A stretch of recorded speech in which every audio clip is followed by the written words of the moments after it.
হারলেই ছিটকে যাওয়ার শঙ্কা। এমন পরিসংখ্যানের ম্যাচে চিরপ্রতিদ্বন্দ্বী পাকিস্তানের মুখ থেকে জয় ছিনিয়ে আনলেন অধিনায়ক হারমানপ্রীত কৌর, যাকে বলে captain leading from the front.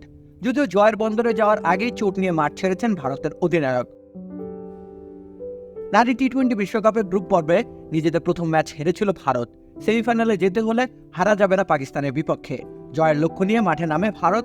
প্রথমে ব্যাটিং করে পাকিস্তানের নারীরা বোর্ডে তোলেন মাত্র 105 রান। স্বল্প রান তাড়া করে সহজেই জিতে যাওয়ার কথা ছিল ভারতের, কিন্তু পরিস্থিতি খানিকটা বেগতিক হয়ে যায় একটা সময়ে। পাকিস্তানের পেসার ফাতিমা সানা পরপর 2 বলে 2 উইকেট তুলে নেন। দারুণ খেলতে থাকা জেমিমা রদ্রিগেজ ও রিচা ঘোষের পতনের পর ভয় ধরেছিল ভারতের মনে, কিন্তু সেই ভয়কে জয় করেছেন হারমানপ্রীত কৌর। দারুণ দক্ষতার সাথে সামলাচ্ছেন দলের ইনিংস, ভরসা জুগিয়েছেন ড্রেসিং রুমে। হাল ধরে এগিয়ে নিয়েছেন দলের ইনিংস, জয়ের একেবারে শেষ প্রান্তে নিয়ে গিয়েছিলেন দলকে। দায়িত্বশীল ইনিংসটির সমাপ্তি ঘটে 29 রানে, কিন্তু আউট হননি তিনি। জয় থেকে 2 রান দূরে থাকতে কাঁধে চোট পান হারমানপ্রীত। যদিও আউট হওয়ার সম্ভাবনা ছিল তার, স্ট্যাম্পিং এর সুযোগ কাজে লাগাতে ব্যর্থ হন পাকিস্তানি উইকেটরক্ষক মুনিবা আলী।